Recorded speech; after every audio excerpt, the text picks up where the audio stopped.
Welcome to today's edition of Daytime Dialogues. It's my pleasure today to welcome a good friend, an important leader in our world Jewish community, and also an extraordinary mechanech, Rabbi Micah Greenland, or Micah Greenland as we know him. Rabbi Greenland is the International Director of NCSY, a position he's had for 10 years already, serving in that role while he's in New York today, but based in Chicago, which is a fascinating combination and just is a testament to how valuable he is to NCSY, allowing him to live back in Chicago. He's an alum of the schools in Chicago, of Keren B'Yavneh, Yeshiva University. He has smicha from Yeshiva University and a master's degree in education from Azrieli. But most importantly, he has been at the forefront of work with our teens, work in Kiruv in so many different ways, making a difference in this world. And so, Rabbi Greenland, thank you for joining me today. My privilege. I appreciate it. And yeah, Chicago is where I was this morning and where I'll be tomorrow. Looking forward to that each time. And we'll make sure we'll tell your kids that you're coming home. Good. Exactly. So just to give people a little bit of an understanding, we all know what NCSY is. In Chicago, once upon a time, it was TSY, another story for another time. But how many kids does NCSY touch in the course of a year? Right now, it's about 29,000, which is about just shy of 10% of the Jewish teenage population of North America. Yeah. Is there an idea of how of those thousands, how many are identifying already with an Orthodox world versus how many are outside the Orthodox world? Yeah, about 18,000 are outside the Orthodox world. We loosely call them public school kids, but they're not all public school kids. Some of them are in Jewish community day schools and other non-Orthodox day schools, or even in Orthodox day schools, but the families aren't themselves observant. And that's about 18,000 of the 29,000. About 11,000 are in Jewish day schools of one type or another. Are those proportions something that is on purpose or just happened? In other words, do you want to make sure that there's a certain percentage of day school kids, or is this just the way things play out? So effectively, our programs have become more and more, I hate the word segregated, so I'm going to use the word customized. And that is intentional, that we want to be reaching and inspiring all of the Jewish teens in North America. We could talk about around the world as well, where we have 4 other countries that we're working in, but there definitely is focus chiefly on North American Jewry, and we want those public school teens to be inspired and educated, and we want those day school teens to be inspired. We assume they already are educated, and there are positives and benefits to the interactions, but there's no intentionality in why it should be exactly that ratio. We want to be working with both populations, not necessarily in that ratio. And are there times where they're interacting? In other words, is there those complete customization? For sure, the interactions are where I think the magic happens. In my view, some of the most wonderful programs are when public school teens and day school teens are coming together. Where we have in many places chavrusa programs between day school kids and public school kids. We have them doing chesed together in multiple places. There are some of our summer programs are intentionally set up to be day school kids and public school kids in tandem. But even with all that, it's more customized or more segregated than it used to be. It's certainly, I think, for a variety of reasons, we live in a world where customization is king, where your Starbucks order is customized, and definitely there is an expectation of, well, this is not for me. If it's for all Jewish kids, it's not for me. And we try to walk a tightrope between providing customization so that it's for you, but also still allowing that magic to happen through the interactions. So all has shifted in the last 10 years, really under your leadership. A lot of data has been collected. I'm not sure if 20 years ago, people would be able to say it's this percentage of North American Jewry, and this is the number, this is the breakdown. That's one of the things you've brought very much into the organization. Is there something in the last 10 years that if we were to hear about would be really surprising that nobody knows about NCSY? And now everyone will. Yeah. Putting me on the spot with that question. Surprised that nobody knows. I mean, there are some well-kept secrets. I mean, I think what we just spoke about in terms of customization is a well-kept secret. I think the booming growth of our summer Israel programs is I think people probably know, oh yeah, I have a niece or nephew who went on an NCSY summer program, or yeah, my kid went even though I never went. But to have a sense that in the last decade we have tripled the number of teens who are going on Israel summer experiences with NCSY. We're now at 2,000 kids that are going in the summer, which is more than double the next largest North American Jewish organization in terms of nobody else is bringing more than 800, and we're at 2,000. So that's something I think most people don't often stop to think about and realize that wow, NCSY is doing that much work to be connecting kids to the state of Israel and the inspiration that comes along with that. Yeah, and in those 2,000, going back to your customization, there's that special program you have for the public school kids, TYY or TJ? TJJ, yeah, TJ, the I got one Jerusalem hand. Journey. Yeah, I was on Yerushalayim Journey, I guess. TJJ, I happened upon them last summer when I was in Israel, and I saw this group of kids, and it was fascinating to me because they were a group of kids that who looked like they were coming from public school, both in terms of their dress and other things. And they were within the NCSY orbit of that way.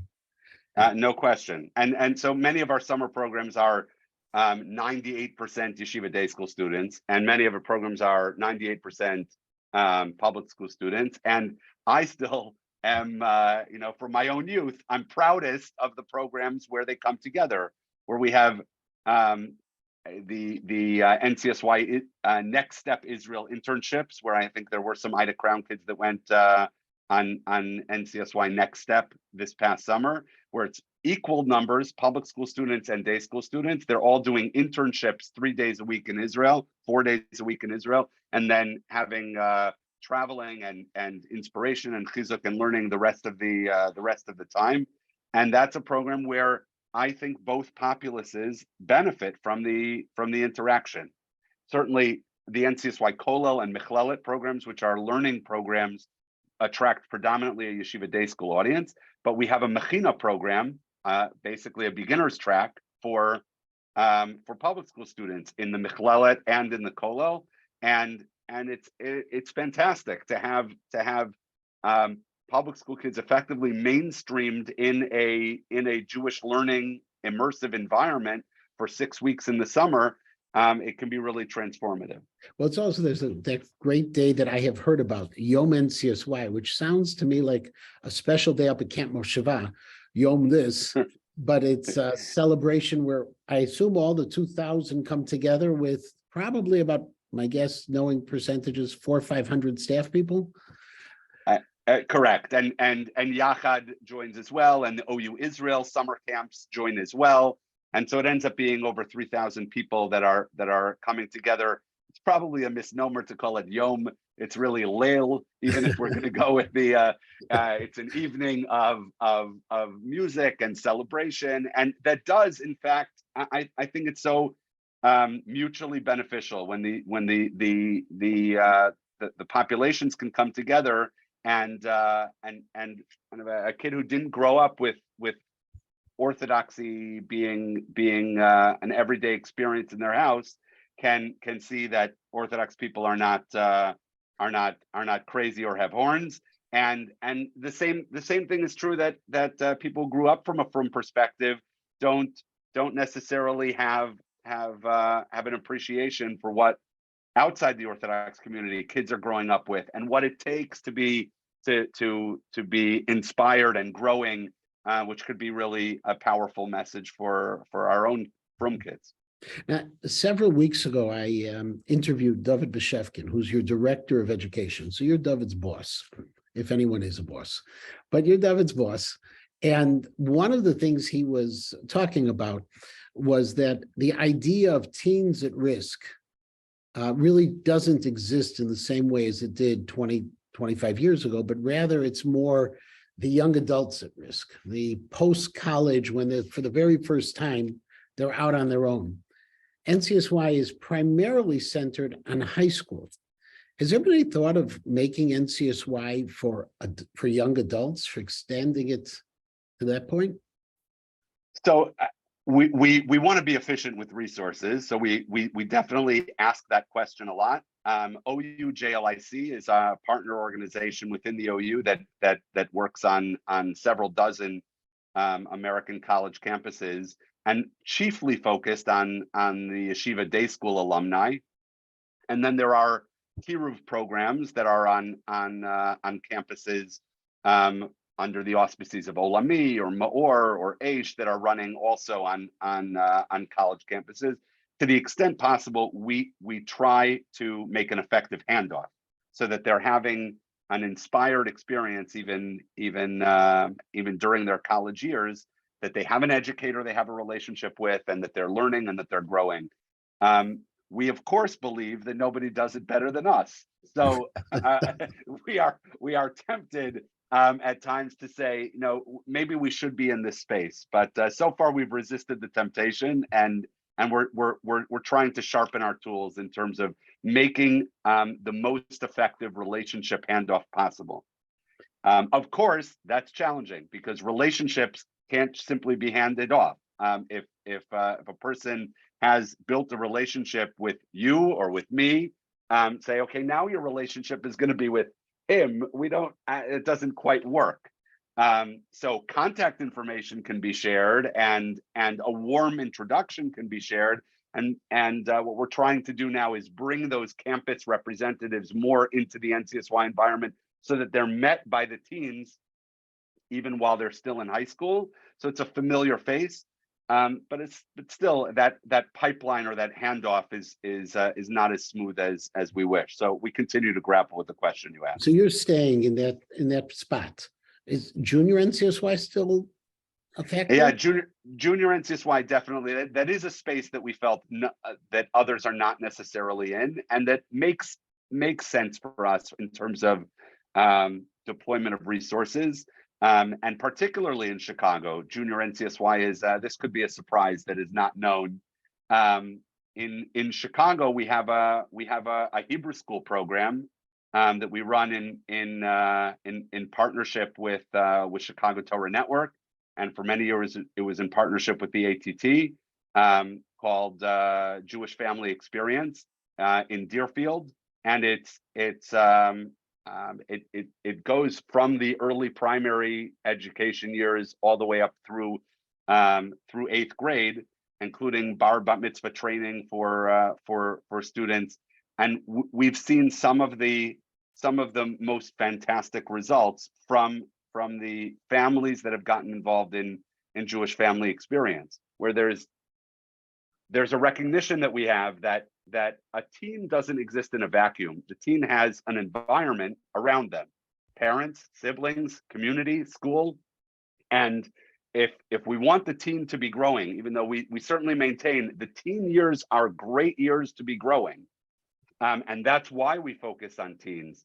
But if we focus on the environment and turn the environment into something that's more nurturing, that itself applauds and cheerleads and supports the growth of the teen, then it's going to be that much more effective. So that is, junior NCSY doesn't exist everywhere. It certainly exists in Chicago, and generally it's been a question of the local leadership to determine is it going to be easier to recruit a kid in 9th grade and not have to spend the resources to engage them in 6th, 7th, 8th, or in some communities, it's going to be easier to recruit the kid in 6th, 7th, 8th grade, and therefore it makes sense to spend the resources. So You mentioned that NCSY is in 4 different countries, in addition to the United States. Where? Yeah. We're in Canada, which I'm not even counting as really a foreign country, but the United States and Canada are certainly our chief focus of operations. We are in Argentina and Chile and Mexico. And we also have a fantastic program in Israel, which is focused on Olim. Not intended to be a new youth movement in Israel, competing with Bnei Akiva and Sofim and Ezra and anything else, but to recognize that there is a spiritual risk that then when families make Aliyah, especially when their kids are older, the acclimation is a particular challenge. And if we can provide extra support to those kids and help with the klita and the acclimation, that does a tremendous service to those families and provides a spiritual service to those teens. And I knew about the Israel one because they have Divrei Torah from the kids in the weekly Shabbat choveret that comes out from the OU. So they right, the Torah tidbits, includes NCSY Israel and Michael Kahn, who is I believe a graduate of Ida Crown. This is a KINS program, not an Ida Crown program. It's okay. Right? We're doing on that, but we get free publicity for Ida Crown. Right. But Michael Kahn, Rabbi Michael Kahn, who is co-director of NCSY Israel and Ida Crown Jewish Academy alumnus, has really been the founder of NCSY Israel, which is now what they call the 5 towns that we operate in Israel. The 5 towns are the 5 major population areas that Olim tend to centralize around: Beit Shemesh and Modi'in and Ra'anana and Yerushalayim and the Gush. Those are the 5 towns, and I don't want to be Motzi Laz to in any way demean those 5 cities in Israel. So we love the 5 towns. Exactly. Now, the last 10 years also, since you've taken over, have seen a dramatic shift in the United States in terms of behaviors, things that are acceptable that are outside the realm of Torah, whether it is this topic or that topic. What's the most challenging issue that you're finding now with both the Orthodox and the non-Orthodox kids in NCSY? This has to be some things that have shifted dramatically. Attention span is a huge challenge. It used to be you could captivate a room of 500 kids with one engaging speaker. That's quite difficult, even the most engaging speakers, and it has to be constantly changing media, constantly changing mode of our where the kids are sitting physically and how we're focused to engage them. And I would say that's amongst the biggest challenge. The customization that I alluded to earlier is also a challenge. It's the expectation of every human being, teens certainly, but I think the expectation that adults have is that things have to be designed for me. A one size fits all doesn't play anymore. I heard Dr. Pelkovitz once give the analogy that I thought was incredibly insightful, that when we grew up, and we didn't grow up quite the same time, but when we grew up, you listened to the radio and you would make if you wanted to listen to songs that were only the songs you liked, then you needed to record a mixtape. And a mixtape was a collection of all the songs on the radio that you had to sit there for hours. I never did this, but I have friends who did this, sat there for hours listening to the radio, waiting for the song to come up, and then press record immediately so that you could record just that song. And then, okay, gotta wait, suffer through another 8 songs before the next one comes up. And it taught us to be tolerant of things that were not exactly to our liking. you had to suffer through the other songs in order to get to the song that you like. Nobody today has to suffer through a song they don't like. Nobody, the video feeds that we're watching are curated specifically for us. They're pushing us content that they think we like. If we've swiped and indicated we don't like it, then the algorithm learns that, and now it's going to send us something else next time that we're going to like more. And it's all designed so that people are consuming information or entertainment in a way that is only the stuff they want. And you could understand the value of that. But what it does to a person's psyche is that we're only used to seeing stuff we want to see. And that's a huge challenge in trying to engage teens today, to educate them, to inspire them, to even to entertain them when this doesn't speak to me, and they tuned out after about 4 seconds. That's a big challenge. Yes, and basically you're bringing in more people, fancier entertainment. Is there a way to you're playing to that, or is there a way to train? Yeah, we're doing both. Yeah, we're doing both. I believe that in many ways what we're also doing is the antidote to that, because we are bringing kids into an environment where the personal connection and the personal relationship is fostered, and if they feel that connection, then all of a sudden their guard is dropped, their expectations are dropped. If we can break through, I feel like we have to be competing with the world when it comes to initially grabbing their attention. But once we've grabbed it and have it, then we can. And that's that moment of quiet or hours or days of quiet where we can actually build a relationship, and they can put their device down, and we can have a conversation that's inspiring or real or deep or meaningful or all the above. Have you had to deal at NCSY with the political upheaval and the strong positions like we felt in the United States in general, or being felt in Israel, with issues of gender identity and how to work with that within an Orthodox institution? Have those things entered into the NCSY world? I mean, certainly they have, and yeah, that's another area that's enormously challenging that I think in the last decade has certainly evolved. We pride ourselves on being the environment in which every teen is welcome, and it doesn't matter whether you're American born or foreign born, Ashkenazi or Sephardi, male or female, or identify as other, that black skin or white skin, or brown hair or blonde hair or purple hair or green hair, Or no you're going to hair. be welcome, or no hair. We have a few of those, but mostly we're dealing with teens who are that'd be highly uncommon. Everybody is welcome, and that's our ethic. We want every teen to feel welcome, and it doesn't matter how they identify religiously or otherwise. We want them to feel welcome. It certainly creates challenges when there are certain dynamics where having a teen feel welcome is at odds with halachic practice in one way or another. And those are the most painful and difficult situations that we have to contend with, because those are two values that we don't want to compromise on either, but effectively we have to figure out how to compromise.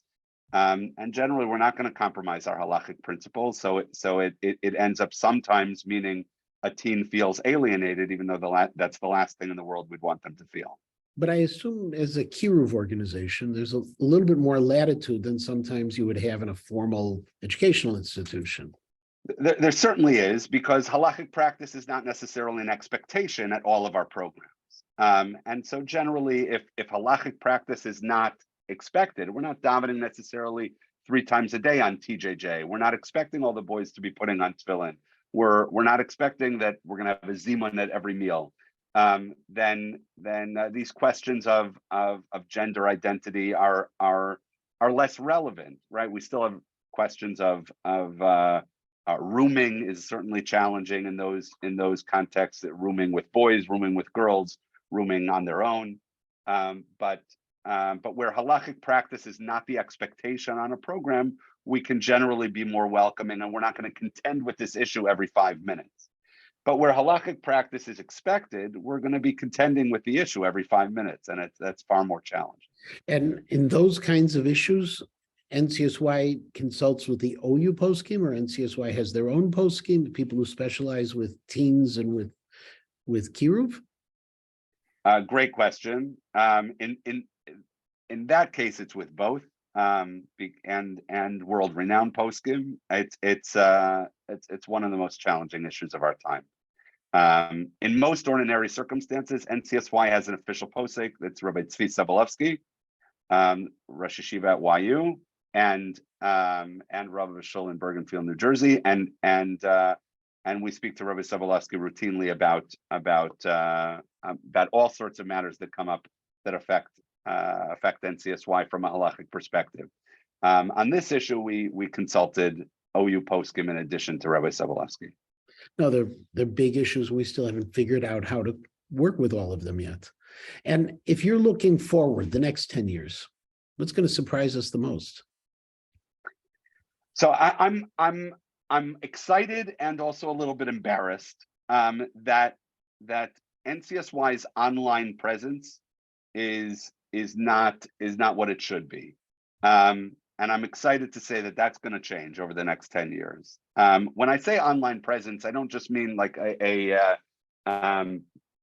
Instagram page. What I mean is the video content that our teens, Jewish teens, are consuming online is not Jewish content. My own children are consuming content on YouTube. It's not Jewish content. And even if it's quote unquote kosher content, but it's not Jewish content. There's no real redeeming value to that material. And we should have been in this space years ago, but it's rather astounding to even recognize that there is no Jewish content online for teens that is designed for teens that could even have a prayer of competing with the types of things they're watching on TikTok and YouTube and Instagram. And we are intending to build a division of NCSY that is right now at the very infancy, and we just got a $250,000 grant initially to seed what the first steps we're going to be taking in that realm, to producing with 8 different pilots, different types of video content to see what plays and to see what works, and then to replicate what's working, because we think that we absolutely have to be, that's where kids are, and we have to be there too. I assume, though, in 10 years, we'll still be ebbing and Motzei Shabbat, passing around a calendar. Shabbos will still ebb away, right? And Havdalah will still take an hour. And certain things we're old habits will die hard. Yeah, I'm too young to consider myself an NCSY historian, but it was recently pointed out by David Lukens, who has more of a rightful claim to the title NCSY historian, that considering that I started in NCSY as a junior NCSYer almost 40 years ago, that's more than half of NCSY's history that I've been personally present for. Not obviously in every region, but that there one constant has been Shabbos ebbs away and Havdalah, and I think they still are inspiring and still work, and we're going to continue them for as long as they continue to be so. I hope that first Havdalah you were part of has ended by now, 40 years later, because sometimes being in present, there are certain times where you say,